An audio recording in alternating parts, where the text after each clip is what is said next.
வணக்கம். இன்றைய மாவட்ட செய்திகள். பணி நிரந்தரம், சம்பள உயர்வு உள்ளிட்ட கோரிக்கைகளை வலியுறுத்தி கோவை மாநகராட்சி ஒப்பந்த துப்புரவு பணியாளர்கள் போராட்டத்தில் ஈடுபட்டனர். கடந்த 4 நாட்களாக கலெக்டர் ஆபீஸை முற்றுகையிட்டு போராட்டத்தில் ஈடுபட்டு வருகின்றனர். மாநகராட்சியை கண்டித்து கோஷம் எழுப்பினர். அங்கு வந்த பாஜக மாநில முன்னாள் தலைவர் அண்ணாமலை பணியாளர்களை சந்தித்து போராட்டத்திற்கு ஆதரவு தெரிவித்தார். தூய்மை பணியாளர்கள் 5வது நாளாக போராட்டம் நடத்த இன்று காலை கலெக்டர் ஆபீஸ் சென்றனர். அவர்களை தடுத்த போலீசார் கைது செய்து வேனில் ஏற்றினர். பாதுகாப்பு கருதி கலெக்டர் ஆபீஸ் வளாகத்தில் போலீசார் குவிக்கப்பட்டனர். அரசு விழாக்களில் அதிமுகவை அவதூறாக பேசுவதை முதல்வர் ஸ்டாலின் நிறுத்திக் கொள்ள வேண்டுமென சட்டசபை எதிர்க்கட்சி துணைத் தலைவர் உதயகுமார் எச்சரிக்கை விடுத்தார். ஆக மீண்டும் நாங்கள் எச்சரிக்கிறோம். கழக புரட்சித் தலைவி அம்மா பேரவை கடுமையாக எச்சரிக்கிறது. மாண்புமிகு முதலமைச்சர் அவர்களே, இன்றைக்கு ஒரு விவசாய மகனாக பிறந்து 50 ஆண்டு கால தன் உழைப்பாலே தொண்டனாக தன் பொது வாழ்க்கையை தொடங்கி இன்றைக்கு பொதுச் செயலாளராக 8 கோடி தமிழர்களின் நம்பிக்கை பெற்றிருக்கிற 2 கோடி தமிழர்களுடைய இன்றைக்கு தொண்டர்களுடைய நாடி நரம்பாக ஊனாக இருக்கிற நரம்பாக இருக்கிற புரட்சி தமிழ் எடப்பாடியார் விவசாயிகளுடைய ஒரே ஆதாரமாகவும் பாதுகாப்பு அரணாகவும் ஒரே நம்பிக்கையாகவும் ஒரே எதிர்காலமாகவும் ஒவ்வொரு நாளும் அவருக்கு இன்றைக்கு செல்வாக்கு உயர்ந்து கொண்டே போவதை பொறுத்து கொள்ள முடியாத ஒரு தலைவனுக்கு மகனாக பிறந்து தலைவனாவது சாதனை இல்லை. ஸ்டாலின் அவர்களே, ஒரு விவசாயிக்கு மகனாக பிறந்து தன்னுடைய உழைப்பால் தன்னுடைய சாதனையால் தன்னுடைய சேவையால் இன்றைக்கு தலைவராக உயர்ந்திருக்கிறாரே, அதைத்தான் வரலாறு சொல்லும். ஸ்டாலின் அவர்களே, உங்கள் வயிற்றெரிச்சலில் உங்கள் வார்த்தைகளிலே வெளிப்படுகிறது. உங்கள் வயிற்றெரிச்சல் உங்கள் வார்த்தைகளிலே வெளிப்படுகிறது. அதை உடனடியாக நீங்கள் கட்டுப்படுத்திக் கொள்ள தவறினால் அதை கட்டுப்படுத்துவோம் கழக அம்மா பேரவை என்று மீண்டும் எச்சரித்து, இது போன்ற அநாசிகமான அரசியல் நாகரிகமற்ற நாளாந்தர பேச்சை ஸ்டாலின் தொடர்வானால் அவர் எங்கே சென்றாலும் கருப்பு கொடி காட்டுவதற்கும் நாங்கள் தயங்க மாட்டோம். மதுரை மாவட்டம் அச்சம்பத்து மந்தை திடலில் சட்டசபை தொகுதி மேம்பாட்டு நிதி மூலம் 10 லட்சம் ரூபாய் மதிப்பில் மேற்கூரை அமைக்கும் பணிக்கான பூமி பூஜை முன்னாள் அமைச்சர் செல்லூர் ராஜு தலைமையில் நடைபெற்றது. நம் இந்தியாவில் இவ்வளவு பெரிய விபத்து நடந்தது, அதுவும் மாணவ செல்வங்கள்லாம் அதில் பலியானதை எண்ணி நிச்சயமாக மிக வருத்தமாக இருக்கிறது. இதெல்லாம் பொதுச் செயலாளர், அதாவது பொதுச் செயலாளர் பார்த்துக்கிறாரு. கூட்டணி ஆட்சி எந்த ஆட்சி என்பது எங்கள் பொதுச் செயலாளர் பார்த்துக்கொள்வார். எங்கள் பொதுச் செயலாளரை பொறுத்தளவுக்கு முடிவு எடுத்தார்னா அவர் ஏற்கனவே அறிவித்து விட்டார். அதிலிருந்து ஏதாவது நீங்கள் கூட்டணியை பற்றி இந்த ஆட்சியை பற்றி கேட்கணுன்னா எங்கள் பொதுச் செயலாளர் இடத்துல நீங்கள் கேட்டுக்கணும். மற்றதை நாங்கள் அவர் இப்படி சொன்னார் இவர் இப்படி சொன்னார் அப்படின்னு சொல்லி எல்லாம் சும்மா குழப்பத்தை ஏற்படுத்தாமல் இந்த கூட்டணி ஆட்சி அமைப்பது குறித்து ஏற்கனவே அமித்ஷாவிடம் பேசியது குறித்து எங்கள் பொதுச் செயலாளர் தெளிவாக சுட்டி காட்டி விட்டார். இதில் அடுத்த நான் தான் முதலமைச்சர்ன்றாரு. எல்லாம் மக்களை பயமுறுத்தி கொண்டு இருக்கிறார். பெண்கள்லாம் பயந்து போயிருக்கிறாங்க. இந்த ஆட்சி தொடர்ந்தால் நம்மெல்லாம் வெளியே நடமாட முடியாது என்ற அடிப்படையிலும் பெண்கள்லாம் படிக்கிறதுக்கே பள்ளிக்கூடத்துக்கே போக முடியாத சூழ்நிலை ஏற்பட்டு அச்சத்தில் இருக்காங்க. இதில் போய் பொது விழாவில் அரசு விழாவில் ஒரு முதலமைச்சர் தகுதியற்ற முறையில் இன்றைக்கி பேசியது வன்மையாக கண்டிக்கக்கூடியது. மத்திய அரசு இது அரசாங்கத்துக்குள்ளே இருக்கிறது. அவங்க கொடுக்கறதுக்கு இவங்க பேரை ஒட்டிக்கிறாங்களே. இப்போ அங்கங்கே இவங்க குடிமராமத்து திட்டத்தெல்லாம் இப்போ இந்த குடிநீர் குழாய் அமைக்கிறது, மக்கள் குடிநீர் வழங்குறதெல்லாம் இவங்க திட்டமா? அவங்க கொடுக்கறது தான். அது மத்திய அரசு மூலமாக வர்ற திட்டத்தை தான் இவங்க லேபிள் ஒட்டிக்கிறாங்க. இன்னமும் எங்கள் ஆட்சியில் கொண்டு வரப்பட்ட திட்டங்களுக்கு தான் இந்த ஆட்சியில் இன்னும் லேபிள் ஒட்டிக்கிட்டு திறந்துக்கிட்டு இருக்காங்க. சென்னை ஈசிஆர் சாலை காணத்தூர் ரெட்டிக்குப்பம் பகுதியில் சுமார் 1000 குடும்பத்தினர் வசிக்கின்றனர். கடந்த சில ஆண்டுகளாக கடல் சீற்றத்தால் கடல் அரிப்பு ஏற்பட்டு மீனவர்களின் வீடுகள் சேதமடைந்தன. கடல் அரிப்பால் மீனவர்களின் படகுகளை நிறுத்த இடமில்லாமலும் கடலுக்குள் மீன்பிடிக்க செல்ல முடியாமலும் தவித்து வருகின்றனர். மேலும் தமிழக சட்டசபையில் 19 கோடி ரூபாய் மதிப்பில் தூண்டில் வளைவு அமைக்க அறிவிப்பு வெளியானது. எனினும் பணிகள் துவங்கப்படவில்லை.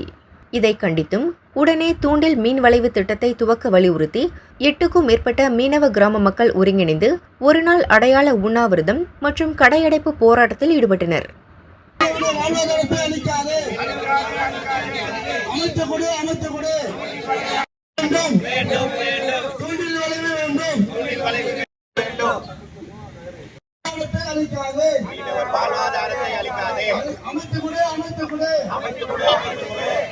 நாங்கள் பலமுறை வந்து கலெக்டர்கிட்ட மனு கொடுத்தோம். ரெவன்யூ டிபார்ட்மெண்ட்டு, ஃபிஷரிஸ், அதுக்கப்புறம் அந்த என்வரன்மெண்ட் டைரக்டர் அவர் எல்லாருமே கொடுத்தோம். யாருக்குமே வந்து இது வரைக்கும் எந்த ஒரு இதுவும் வரல.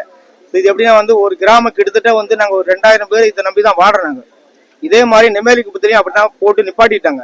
நிப்பாட்டின பிறகு ஸ்பெஷல் ஆர்டர் வாங்கி தான் அவங்க வந்து கொடுத்துருக்காங்க. கேட்டால் வந்து அங்கே ஸ்பெஷல் ஆர்டர் ஏதோ ஒரு ஸ்கீம் வரதுனால ஸ்பெஷல் ஆர்டர். அதே மாதிரி எங்கள் கிராமத்தை போல எங்களுக்கு சீக்கிரமாக தூண்டில் விட அமைக்கணும். உங்கள் இடம் வந்து கேஸ் போட்டிருக்கான்னு சொல்கிறாங்க.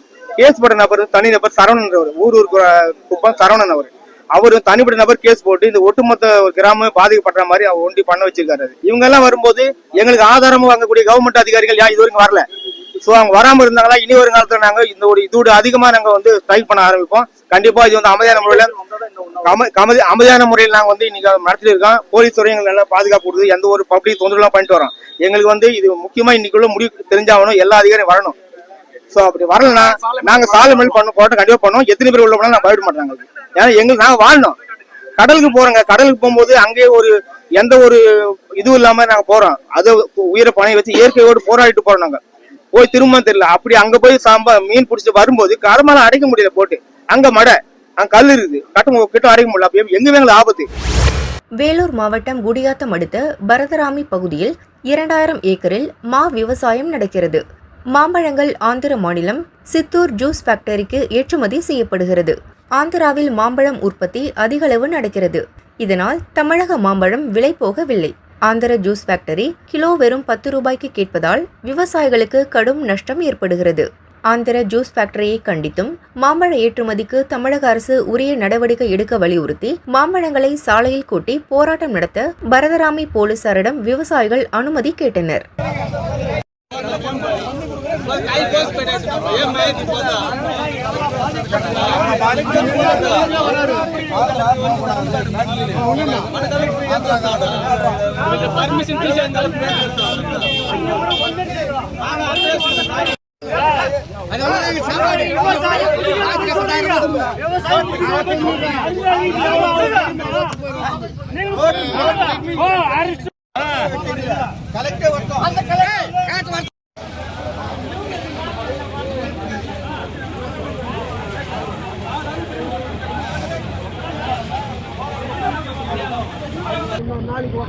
ஒரு 2000 ஏக்கருக்கு மேல இந்த விவசாய நிலங்கள் இங்க ஆந்திரா ஆணியின் பரதராமி தமிழ்நாடு பார்டர்ல இருக்குது. வருஷம் வருஷம் மாங்காய் விளைச்சல நாங்கள் ஆந்திராவுக்கு அனுப்புவோம்.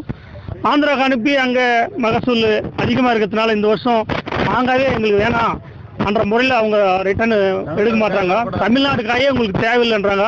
ரொம்ப ரொம்ப கேவலமான நிலைமையில் இருக்கிறோம். நாங்கள் உயிர் ஒன்று தான் போல, 1க்கு 3 முறை மருந்து அடிச்சுக்கிறோம். விவசாயம் 4 முறை மருந்து அடிச்சுக்கிறோம். டிராக்டர் ஓட்டிக்கிறோம். 1 கிலோ 3 ரூபா 4 ரூபான்னு சொல்றாங்க. அந்த 3 ரூபா 4 ரூபாய்க்கு அந்த அரப்பு கூலி 2 ரூபாய் போனா எங்களுக்கு மீறது ஒரே 1 ரூபாய் தான் 1 கிலோ மேல. ஆந்திரா அரசாங்கம் ஏதோ அந்த விவசாயிகளுக்கு 4 ரூபாய் 8 ரூபாய் ஏதோ ஒரு மானியம் தர்றாங்க. தமிழ்நாட்டில் அது கூட நாங்கள் கேட்டு தமிழ்நாடு அரசாங்கமும் எங்களை கைவிட்டாங்க. எங்கள் விளைச்சல் எங்கே போகிறதுன்னு தெரியல. ஒவ்வொரு மாங்காய் செடிகளையும் ஏறக்குறைய 100 மாங்காய்க்கு மேலே கீழே உதிரி வேஸ்ட்டாக போயிடுது டன்னு கணக்கில். ஆக மொத்தத்தில் எங்கள் உயிர் ஒன்று தான் இருக்குது. அது அரசாங்கம் காப்பாற்றுமா ஆண்டவன் காப்பாற்றான்னு தெரியல. இதுக்கு மறியல் பண்ணுறதுக்காக அந்த பார்டரில் மாங்காயெல்லாம் கொட்டிட்டு பர்மிஷன் கேட்கறதுக்காக வந்தோம்.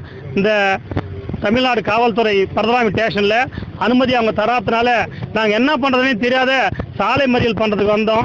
அதுக்கும் அவங்க அனுமதி தர மாட்டாங்க.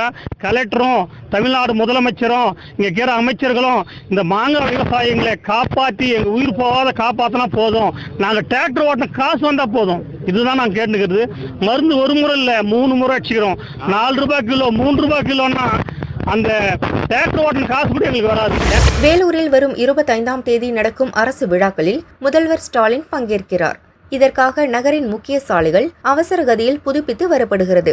பழைய ரோட்டை அகற்றாமல் அதன் மேலேயே கான்ட்ராக்டர் புது ரோடு போட்டு வருகிறார். தரமற்றதாக அமைக்கப்படும் ரோடுகளால் மக்கள் வரிப்பணம் பல கோடி ரூபாய் வீணடிக்கப்பட்டு வருவதாக குற்றச்சாட்டு எழுந்துள்ளது. கோர்ட் உத்தரவை மதிக்காமல் ரோடு போடும் கான்ட்ராக்டர் மீது நகராட்சி அதிகாரிகள் நடவடிக்கை எடுக்க வேண்டும் என சமூக ஆர்வலர்கள் வலியுறுத்தி உள்ளனர். கோவை தொண்டாமுத்தூர் வனப்பகுதியில் சீங்கப்பதி மலை கிராமம் உள்ளது. அரசு வழங்கிய விவசாய நிலத்தில் நெல் மற்றும் மரவள்ளி கிழங்கு சாகுபடி நடக்கிறது. காட்டு யானை, காட்டு பன்றிகள் உள்ளிட்டவை விளை நிலங்களில் புகுந்து பயிர்களை நாசம் செய்வது தொடர்ந்தது. இதனால் விவசாயிகளுக்கு கடும் நஷ்டம் ஏற்பட்டது. இதற்கு தீர்வாக 3 ஏக்கரில் பட்டன் ரோஸ் மற்றும் பன்னீர் ரோஜா நடவு செய்தனர். இப்போது அறுவடை தொடங்கியது. பயிர்களை வேட்டையாடிய வன விலங்குகளுக்கு சாட்டையடி கொடுப்பது போல் ரோஜா நடவு செய்துள்ளதால் கடந்த 10 மாதங்களில் காட்டு விலங்குகள் தொந்தரவு இல்லை. 1 கிலோ ரோஜா 70 ரூபாய்க்கு விற்பனை செய்யப்படுவதால் விவசாயிகள் மகிழ்ச்சியில் உள்ளனர்.